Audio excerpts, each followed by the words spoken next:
Hey there, thanks for checking out this video. My name's Jona, and today we're going to be checking out a board game called Emergency Broadcast.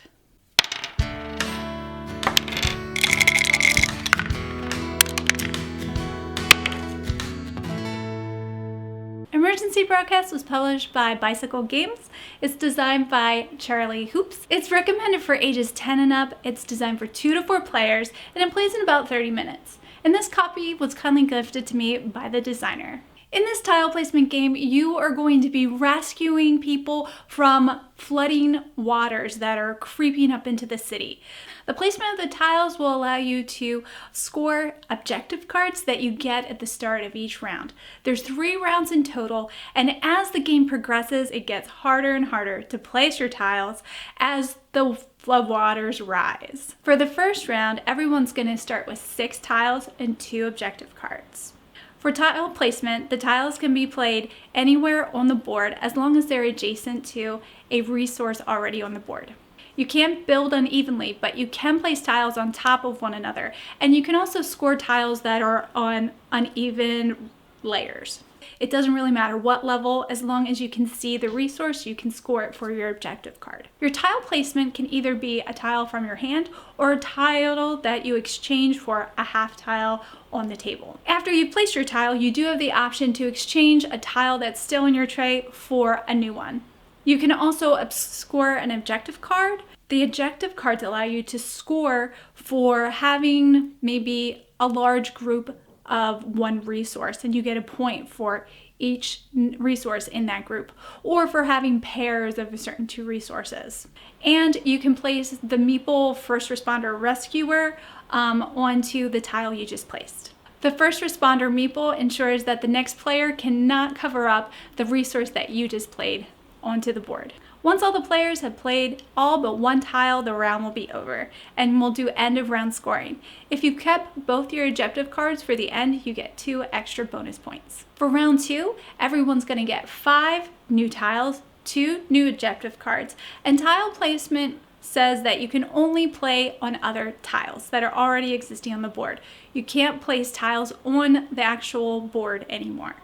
For round 3, you get 4 tiles and 2 round 3 objective cards. And the blue tiles will be added to the first layer of tiles that are on the board. And now you can only play on the tiles that are not water or the board.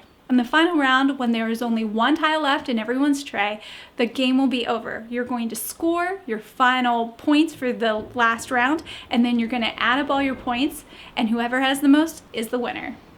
Before we go any further, this is your little reminder to please give this video a thumbs up if you're enjoying it, and to please subscribe. Alright, so that's the basic idea behind Emergency Broadcast. I really enjoyed the puzzliness of this game, and I like how it gets more and more challenging as the flood waters rise. I also like the amount of player interaction. People really mess you up as you're trying to score points. Because they'll just cover up your tile. You know, they're just trying to score for their objectives, and they're going to be very different from yours. But I like that you can score your objective cards early. If you see a really good opportunity where you're going to get a whole bunch of points, you can take advantage of it, and really that negates that player interaction. I like it. It gives you a nice choice to make in the middle of the round. I think the length of this game is perfect. It really is true to about 30 minutes. And I also like the complexity of it. It's not too hard. It's not too easy. I like that it feels like a board game without being sprawling. It's not a really big table hog, which is nice to have once in a while. I think the artwork is done very nicely. It's not anything to write home about, but it's cohesive, it's very professional looking, and it suits the theme. And the theme works.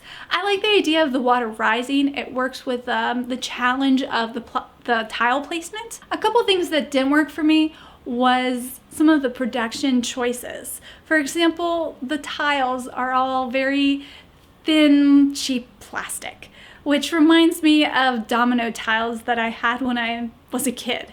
Although they stack really well and they work perfectly for what we're doing in the game. So I can't complain too much about that. I also didn't like that it had Spy UV, that it has a UV printed scoreboard. plastic box insert. It has a lot of extra plastic. And as you know, when I talk about sustainability in board gaming, that's a really big thing I like to see games avoid. I like when my games don't have so much plastic in. Despite my complaints about all the plastic, this game still technically gets 2 eco-friendly stars. So my eco-friendly rating system is explained better in another video on my channel, so I'll link that above in the cards. You can check that out. So 1 star is because they didn't actually have shrink wrap on this game. So technically they reduced single-use plastic.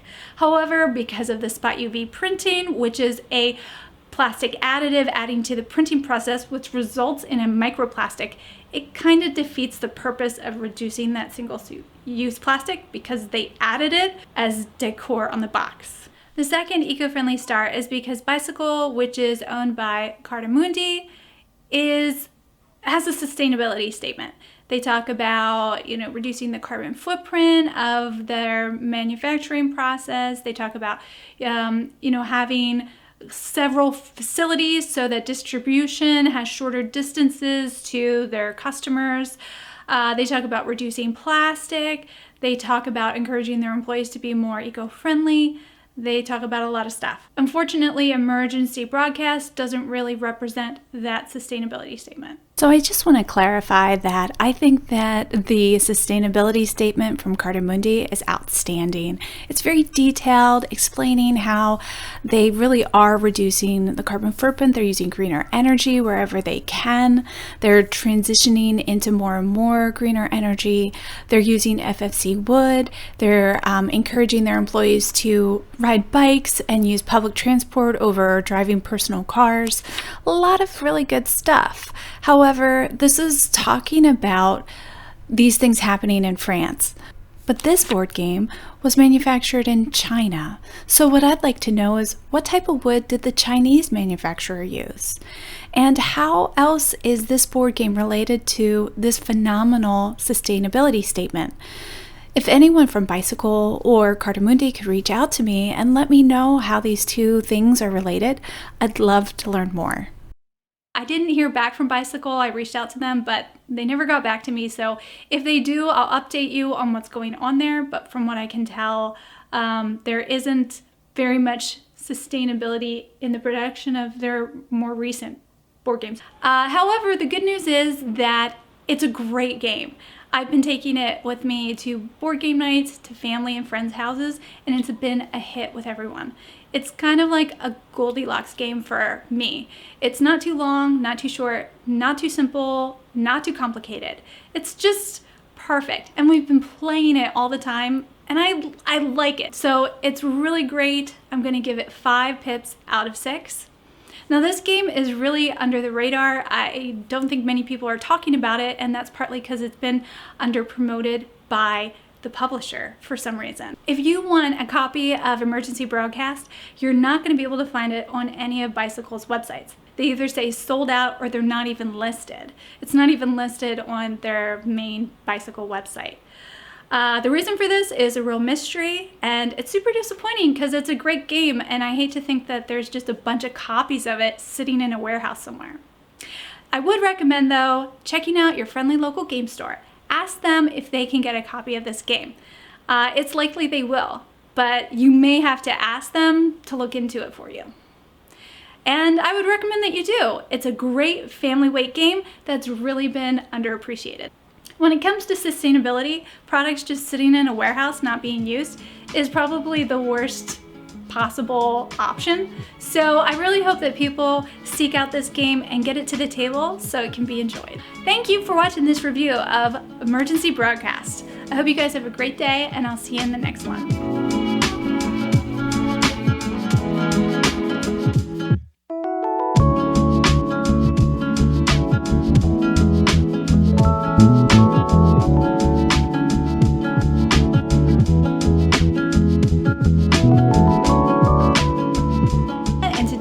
Be looking at a game called Emergency Broadcast. Emergency Broadcast was published by Bicycle Games and designed by Charlie Hoops, and it is Hoops. Yeah, Charlie Hoops. Last tile, into the box and drawing 4 new tiles. No. Yeah. Thanks so much for watching this review of, I can't remember.